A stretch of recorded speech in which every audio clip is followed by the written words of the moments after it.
ଶିଶୁ ଅନନ୍ତଙ୍କ ପବିତ୍ର କ୍ଷେତ୍ର ପରିବାର ତୀର୍ଥ, ଯେଉଁଠି କାଳସର୍ପଙ୍କର ରୋଗ ହେଲେ ପୂଜା ହୁଏ, ରୋଗୀମାନଙ୍କ ପାଇଁ ତୁଳସୀ ଦିଆଯାଏ, ମନସ୍କାମନା ପୂର୍ଣ୍ଣ ପାଇଁ ଗୁଆ ବସେ ଏବଂ ସମସ୍ତ ପ୍ରାୟଶ୍ଚିତ କାର୍ଯ୍ୟ ଉତ୍ତର ଦ୍ୱାରରେ ଅନୁଷ୍ଠିତ ହୁଏ। ଏଇଭଳି ଏକ ପବିତ୍ର ତୀର୍ଥ, ଯାହାକୁ ଆମେ ଆଶ୍ରମ ନାମରେ ଆଶ୍ରମ ବୋଲି ସମ୍ବୋଧନ କରୁ, କିନ୍ତୁ ପ୍ରକୃତରେ ଏହା ଗୋଟିଏ ଅନନ୍ତଙ୍କର ପୂଜାକ୍ଷେତ୍ର। ବଳଦେବଙ୍କର ଇଏ ହେଉଛି ଗୋଟିଏ ପୁଣ୍ୟକ୍ଷେତ୍ର। ଆଜି ପବିତ୍ର ଜାଗର ଅମାବାସ୍ୟାରେ ଏଠି ପୂଜା ପାଆନ୍ତି ତୀର୍ଥେଶ୍ୱର ନାମକ ଶିବ। ଅନନ୍ତଙ୍କ ସମ୍ମୁଖରେ ଇଏ ପୂଜା ପାଆନ୍ତି ଏବଂ ଆଜି ତାଙ୍କରି ଉଦ୍ଦେଶ୍ୟରେ ଜାଗର ମଧ୍ୟ ପ୍ରଦୀପ ମଧ୍ୟ ଜଳିବ, ମହାଦୀପ ଉଠିବ। ଆମର ଏଠି ଆଶ୍ରମର ଚାରି ପାଖରେ ଅନେକ ମହିମା ବିମଣ୍ଡିତ ଶିବ ଅଛନ୍ତି, ଯେଉଁମାନଙ୍କ ଉପରେ ଆମ ଅଞ୍ଚଳର ବା ଏହି ଅଞ୍ଚଳର ଅଧିବାସୀ ମାନଙ୍କର ପୂର୍ଣ୍ଣ ବିଶ୍ୱାସ ରହିଛି। ତନ୍ମଧ୍ୟରୁ ଜଣେ ଅଛନ୍ତି ଗୋକର୍ଣ୍ଣେଶ୍ୱର। ସେଠି ଅନେକ ରୋଗୀମାନେ ଅନେକ ମନସ୍କାମନା ପୂର୍ଣ୍ଣ ପାଇଁ ଅନୁସରଣ ରହିଲେ ନିଶ୍ଚିତ ସ୍ୱପ୍ନାଦେଶ ହୁଏ ଏବଂ ସେମାନେ ଫଳପ୍ରଦ ହୁଅନ୍ତି। ଆଉ ଜଣେ ଶିବଙ୍କର ନାଁ ହେଉଛି ଗତେଶ୍ୱର, ଶୀତଳେଶ୍ୱର, ନନ୍ଦିକେଶ୍ୱର, ଜୀବେଶ୍ୱର, ସର୍ବେଶ୍ୱର, ଚନ୍ଦ୍ରଶେଖର, ଏଇଭଳି ମହିମା ବିମଣ୍ଡିତ ଶିବଲିଙ୍ଗ ଶିଶୁ ଅନନ୍ତଙ୍କର ଚତୁଃପାର୍ଶ୍ୱରେ ପୂଜା ପାଆନ୍ତି ଏବଂ ସବୁଠି ମଧ୍ୟ ଜାଗର ଦୀପ ଜଳେ ବା ଜାଗର ଓଷା ସମସ୍ତେ ପ୍ରାୟ କରନ୍ତି। ଆଜି ସେଇ ପୁଣ୍ୟ ତୀର୍ଥରୁ ଅର୍ଥାତ୍ ଅନନ୍ତଙ୍କ କ୍ଷେତ୍ରରୁ ତୀର୍ଥେଶ୍ୱରଙ୍କୁ ଭକ୍ତିପୂତ ପ୍ରଣତି ଆପଣମାନଙ୍କ ପାଇଁ, ଆପଣମାନଙ୍କର ସୁସ୍ଥ ଜୀବନ, ଶାନ୍ତିମୟ ଜୀବନ ପାଇଁ ପ୍ରାର୍ଥନା କରି, ବିଶ୍ୱ ଯୁଦ୍ଧ ବିମୁକ୍ତ ହେଉ, ଧ୍ୱଂସାସ୍ତ୍ର ବିମୁକ୍ତ ହେଉ, ଏହି ପ୍ରାର୍ଥନା କରି ଆପଣମାନଙ୍କର ସେଇ ଇଚ୍ଛା ପୂର୍ଣ୍ଣ ହେଉ, ଏତିକି ପ୍ରାର୍ଥନା କରି ରହୁଛି। ତୀର୍ଥେଶ୍ୱର ସମସ୍ତଙ୍କର ମଙ୍ଗଳ କରନ୍ତୁ। ଆମେ କହୁ, ବଳିଆ କହେ ଅନନ୍ତ ତୀର୍ଥେଶ୍ୱର। ତାଙ୍କର ଧୁନଟି ଆପଣ ଶୁଣିଲେ, ଶିବଙ୍କର ସବୁଠାରୁ ଶ୍ରେଷ୍ଠ ମନ୍ତ୍ର ହେଉଛି ଓମ୍ ନମଃ ଶିବାୟ, ଓମ୍ ନମଃ ଶିବାୟ, ଓମ୍ ନମଃ ଶିବାୟ। ବେଶୀ ନହେଲେ ବି ଏଇ ଓମ୍ ନମଃ ଶିବାୟକୁ 5 ଥର ସକାଳେ, 5 ଥର ସନ୍ଧ୍ୟାରେ ଜପ କଲେ ବହୁତ ଆନନ୍ଦ ମିଳିବ। ଓମ୍ ନମଃ ଶିବାୟ। ଏବଂ ଆଉ ଗୋଟିଏ ମନ୍ତ୍ର ମଧ୍ୟ ଅଛି, ସେଥିରେ ଶିବ ଅତ୍ୟନ୍ତ ଖୁସି ହୁଅନ୍ତି। ହରି ଓମ୍ ନମଃ ଶିବାୟ, ହରି ଓମ୍ ନମଃ ଶିବାୟ, ହରି ଓମ୍ ନମଃ ଶିବାୟ।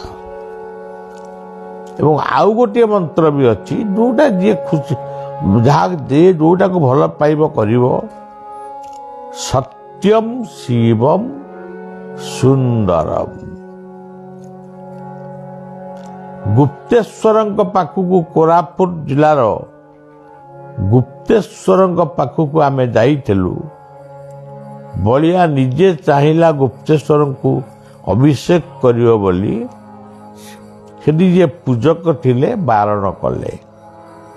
ତେଣୁ ଆମେ ଫେରି ଆସିଲୁ।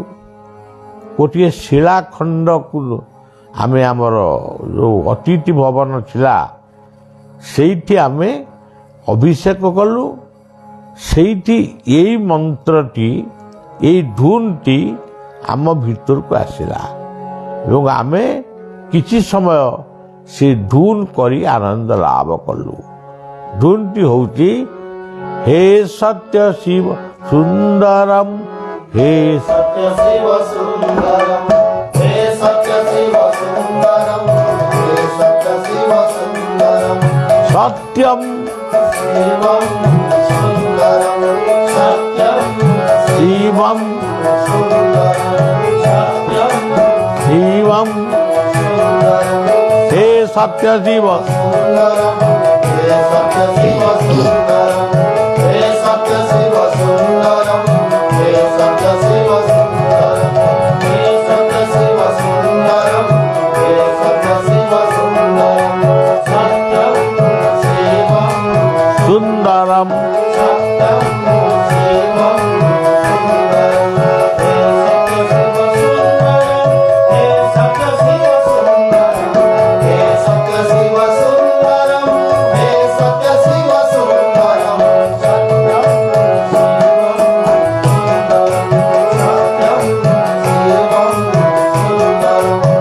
ସତ୍ୟମ୍ ଶିବମ୍ ସୁନ୍ଦରମ୍।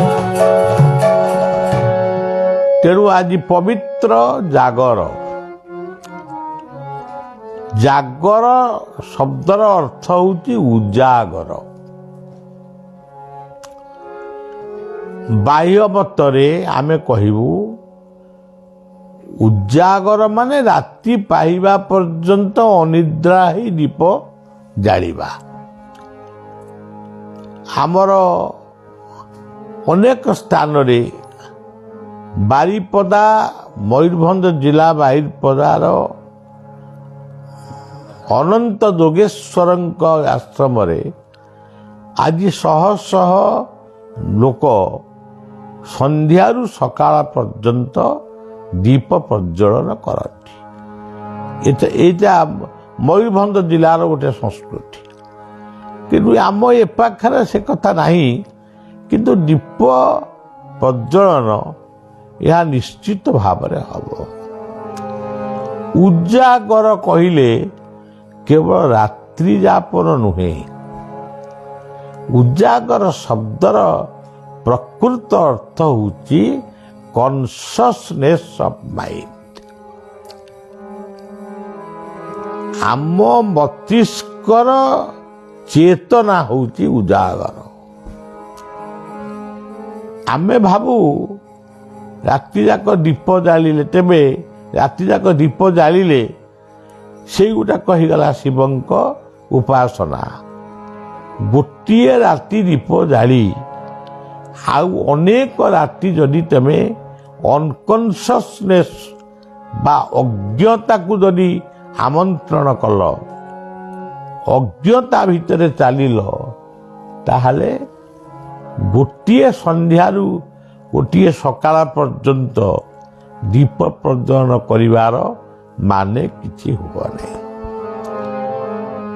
ଏଣୁ ଏତିକି ଖାଲି ବୁଝ, ଆମ ମସ୍ତିଷ୍କ ଭିତରେ ଯେଉଁ କନସସନେସ୍ ବା ଚେତନା ରହିଛି, ସେଇ ଚେତନାକୁ ତୁମେ ଜାଗ୍ରତ କଲେ ବା ଆମେମାନେ ଜାଗ୍ରତ କଲେ ସବୁବେଳେ ଯେଉଁ କାର୍ଯ୍ୟ କରିବା, ବୁଝି ବିଚାରି କରିବା, ଆମ ମସ୍ତିଷ୍କରେ ଥିବା ବୁଦ୍ଧିକି ପଚାରିବା ପ୍ରକୃତରେ ଇଏ କାମଟା କରିବା ଭଲ କିମ୍ବା ଖରାପ। ବିଚାର କରି କାମ କରିବା ହେଉଛି କନସିୟସନେସ୍ ଅଫ୍ ମାଇଣ୍ଡ। ଇଏ ହେଉଛି ଜାଗର ଶବ୍ଦର ଅର୍ଥ। ତେବେ ଆମେ କହୁଛୁ ଜାଗର ଅମାବାସ୍ୟା, ଏହା କ'ଣ? What is it? Darkness is ଅମାବାସ୍ୟା। ଡାର୍କନେସ୍, ଅନ୍ଧକାର।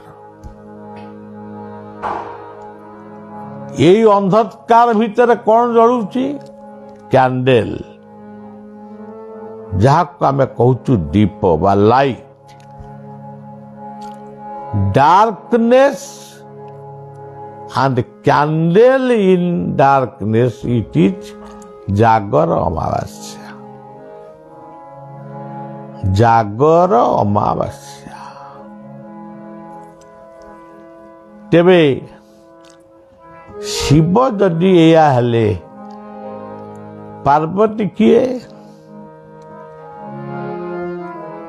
Nature is just like Parvati. Nature, natural process, it is Parvati.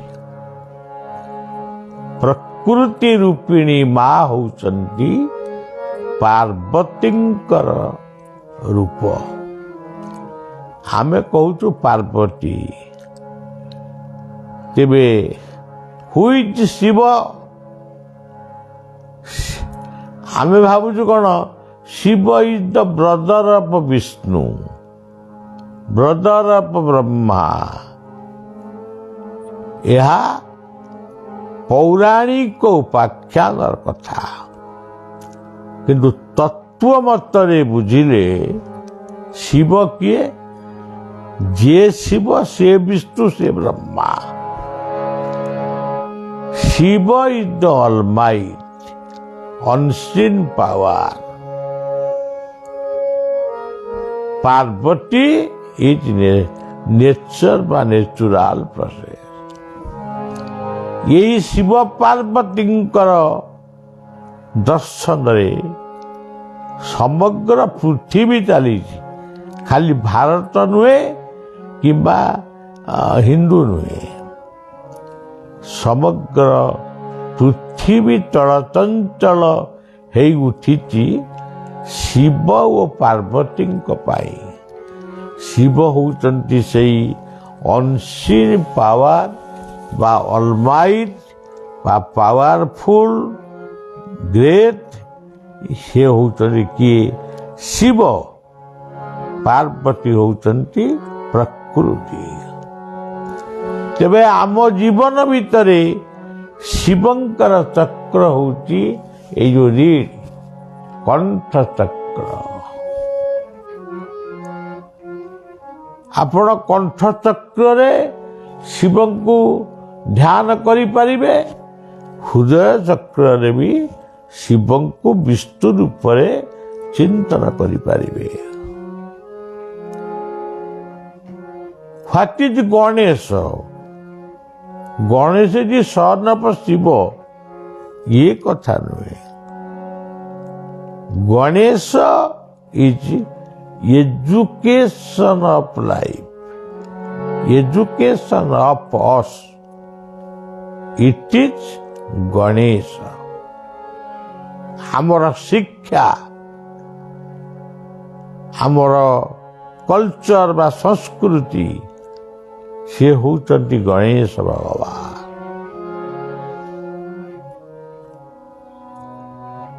ହୁଇଜ୍ Kartik? Kartik is soldier, protector of life, protector of society.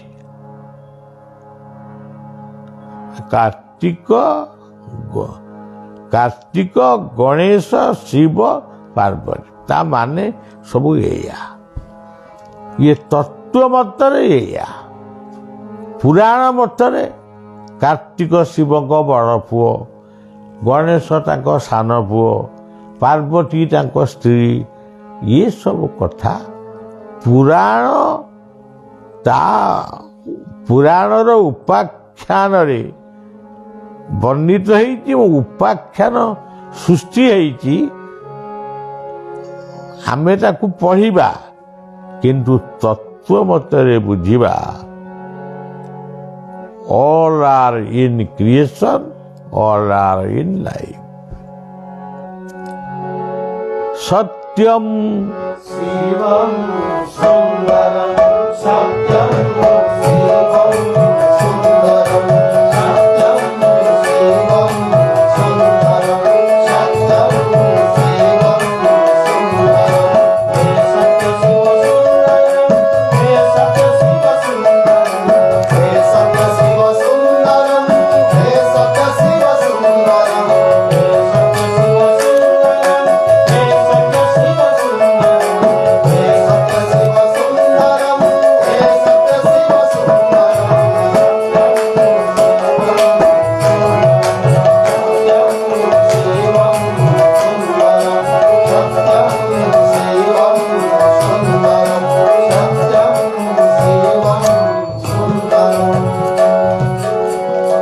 ସଦ୍ଗୁରୁଙ୍କୁ କୁହାଯାଇଛି ଗୁରୁ ବ୍ରହ୍ମା, ଗୁରୁ ବିଷ୍ଣୁ, ଗୁରୁଦେବ ମହେଶ୍ୱର।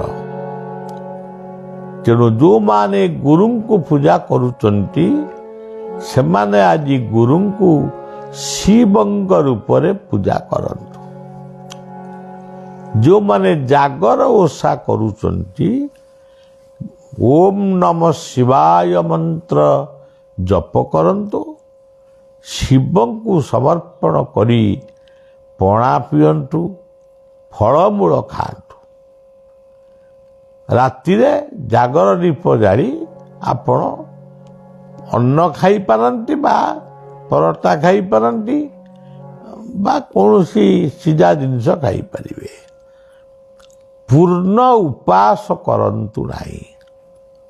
ଉପାସ ରହିବା ଦେହ ପ୍ରତି ଅସୁସ୍ଥକାରକ। ବହୁତ ଥର ଏ କଥା ବଳିଆ ଆପଣମାନଙ୍କୁ କହିଛି, ଉପାସନା କର, ମନ୍ତ୍ର ଜପ କର, ଖାଲି ପେଟରେ ରୁହନା। ତେଣୁ ଆଜି ପବିତ୍ର ଜାଗର ଓଷାକୁ ଆପଣମାନେ ଏଇଭଳି ଭାବରେ ପାଳନ କରନ୍ତୁ।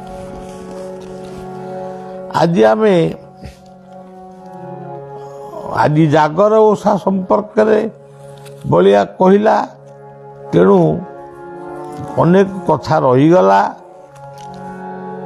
ଆଜି କହିବାକୁ ସମୟ ନାହିଁ। କାଲି କହିଥିଲି ଜଗତକୁ ବାୟାବାଙ୍କର ବାଣୀ, ବାୟା ବାଣୀରୁ 10 ନମ୍ବର ବାଣୀରେ କହିଥିଲି ଜଗତକୁ ଭଗବାନ ତୁଲ୍ୟ ଜ୍ଞାନ କରି ଯଥା ଯୋଗ୍ୟ ସେବା କର। ଯତ୍ର ଜୀବ ତତ୍ର ଶିବ, ଯତ୍ର ନାରୀ ତତ୍ର ଗୌରୀ। ଏଇ ଭାବନା ଯଦି ଆମର ଆସିବ ତାହେଲେ ଆମେ ଜଗତକୁ ଯଥା ମାନ୍ୟ ଦେବା। ଭଗବାନ ସବୁ ଭିତରେ ଅଛନ୍ତି, ଇଏ କଥା ଯେତେବେଳେ ଆମ ମନ ଭିତରେ ଆସିବ ତାହେଲେ ଆମେ ନିଜକୁ ଖରାପ କରିବା ନାହିଁ। ନିଜ ଶରୀର ପ୍ରତି ଜୀବନ ପ୍ରତି ଆମେ କେତେବେଳେ ଅଭଦ୍ର ହେବା ନାହିଁ। ଭଦ୍ରଂ କର୍ଣ୍ଣେବି ଶୁଣିୟାମରେବା। ଆମେ ଭଲ କଥା ଶୁଣିବା, ଭଲ କଥା କହିବା, ଭଲ ବ୍ୟବହାର କରିବା, ଇଏ ହେଉଛି ଜୀବନ କଥା। ଆମ ପରିବାରରେ ଯେଉଁମାନେ ଅଛନ୍ତି, ଆମ ପିତାମାତା ହେଉଛନ୍ତି ଆମ ପାଇଁ ଶିବ ପାର୍ବତୀ, ଲକ୍ଷ୍ମୀ ନାରାୟଣ, ରାଧାକୃଷ୍ଣ, ପ୍ରକୃତି ପୁରୁଷ, ଯାହା ଆପଣ ଭାବିପାରିବେ। ସେମାନଙ୍କର ସେବାରେ ଆମେ ତ୍ରୁଟି କରିବା ନାହିଁ। ତେଣୁ ମନ୍ଦିର ଗଠନ କରିବା, ମୂର୍ତ୍ତି ସ୍ଥାପନ କରିବାକୁ ମନା ନାହିଁ। ଅନାବଶ୍ୟକ ସ୍ଥଳରେ ଏସବୁ କର, କିନ୍ତୁ ପ୍ରକୃତରେ ପୂଜ୍ୟ ପୂଜକ ହୁଅ, ଗୁରୁ ଗୁରୁଜନମାନଙ୍କର ସେବା କର। ଆଉ ଗୋଟିଏ ବାଣୀରେ ସେ କହିଲେ, ସର୍ବଦା ବିନୟୀ ହୁଅ। ବିନୟୀ ବିନୟୀ ମାନେ ନମ୍ରତା, ନମ୍ର ଗୁଣକୁ ଆଚରଣ କର। ତୁମେ ବିଦ୍ୱାନ ହେଇପାର, ତୁମେ ମହାନ ସାଧକ ହେଇପାର, ବହୁ ପ୍ରତିଷ୍ଠିତ ବ୍ୟକ୍ତି ହେଇପାର, ବହୁ ଉଚ୍ଚ ପଦପଦବୀରେ ରହିପାର, କିନ୍ତୁ ବିନୟୀ ହୁଅ। ଯେଉଁମାନଙ୍କ ଭିତରେ ବିନୟ ନାହିଁ ସେମାନେ କେବେ ମିତ୍ରତା ସୃଷ୍ଟି କରିପାରିବେ ନାହିଁ। ତେଣୁ ବିନୟୀ ହୁଅ, ଏଇ କଥାକୁ ନେଇକିରି ଆମର ଶିବ ଗଣ ଭିତରେ ଆମର ଗଣେଶଙ୍କର ନାଁ ହେଉଛି ମହାବିନାୟକ। ବିନୟୀ ଶବ୍ଦରୁ ଗଣେଶ, ଲିହି କାଠିଏ ପଡ଼ିଲେ ଗଣେଶ୍ୱର, ବେଦ ବିଦ୍ୟାରେ ଜେଣିଲେ ତିନି ପୁର। ଏତେ ପାଠ ସେ ପଢ଼ିଲେ, କିନ୍ତୁ ତାଙ୍କ ନାଁ ହେଉଛି ବିନାୟକ। ସେ ବିନୟୀ। ଯେଉଁମାନଙ୍କ ପାଖରେ ବିନୟତା ନାହିଁ ସେ ଯେତେ ଧନୀ ହୁଅନ୍ତୁ, ଯେତେ ପାଠୁଆ ହୁଅନ୍ତୁ, କିନ୍ତୁ ଲୋକେ ତାଙ୍କୁ ଭଲ ପାଇପାରିବେ ନାହିଁ। ସିଏ ଭାବୁଥିବେ ମୁଁ ବହୁତ ଭଲ କଥା କହୁଛି, ମୁଁ ଜଣେ ପ୍ରଚଣ୍ଡ ଜ୍ଞାନୀ, କି ଲୋକ କହୁଥିବେ ଏ ଲୋକଟା ମୁହଁ ଚାହିଁବା ଠିକ ନୁହଁ, ଏ ଲୋକଟା ଭଲ ନୁହେଁ। ତେଣୁ ବିନୟୀ ହୁଅ, ଇଏ ହେଉଛି ବାବାଙ୍କର ବାଣୀ। ବିନୟୀ ହୁଅ। ଆସନ୍ତାକାଲି ପୁଣି ଆପଣମାନଙ୍କୁ ବାୟାଙ୍କର ଅନ୍ୟାନ୍ୟ ବାଣୀ କହିବା। ବୈକୁଣ୍ଠଙ୍କର କଥା ହେଉଛି ସେଇ କଥା। ଯେତେବେଳେ ବଳିଆ ବୈକୁଣ୍ଠଙ୍କର ଦର୍ଶନକୁ ଯାଇଥିଲା, ଗୋଟେ ସ୍ୱପ୍ନରେ ଦେଖିଲି ବାୟା ଯେଉଁ ଚେୟାରରେ ବସିଥିଲେ ସେ ଉଠିଗଲେ, ବୈକୁଣ୍ଠ ସେଇ ଚେୟାରରେ ବସିଲେ। ସେତେବେଳକୁ ବାୟା ଦେହତ୍ୟାଗ କରିଥିଲେ। ମୋର ମାନସିକ ଅବସ୍ଥା ଭଲ ନଥିଲା, ମୁଁ ଉପାସନା ମଧ୍ୟ କରିଥିଲି। ମୁଁ ବି ଆଜି କହୁଛି ଉପାସ ରୁହ ନା, ମୁଁ ନିଜେ ଉପାସ କରିଥିଲି। ତେବେ ମୁଁ ଯେତେବେଳେ ସ୍ୱପ୍ନଟି ଦେଖିଲି ବୈକୁଣ୍ଠଙ୍କ ପାଖକୁ ଯିବି ନାହିଁ, ଏମିତି ଅନେକ ଭାବିକିରି ମୁଁ ଥରେ ଗଲି। ସେ ଗୋଟିଏ ଶିକ୍ଷା ଦେଲେ ଯେ କହିଲେ, ବଳିଆ ମୋତେ ସେ ପୁତ୍ର ଭାବରେ ସ୍ନେହ କରନ୍ତି ଏବଂ ମୋତେ ବଳିଆ ବୋଲି ଡାକନ୍ତି।